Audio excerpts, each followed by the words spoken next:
Çaya çok yakında çana Hatmada çaylona Lenden narodava Bayram bayroda gyan Това беше специално за кумовете.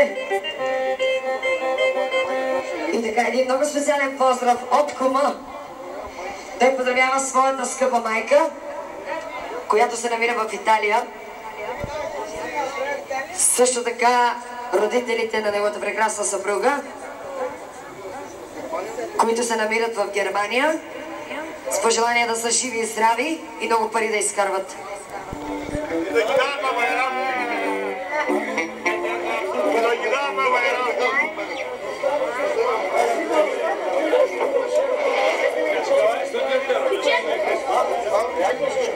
Айде един кумов кичек от оркестъра.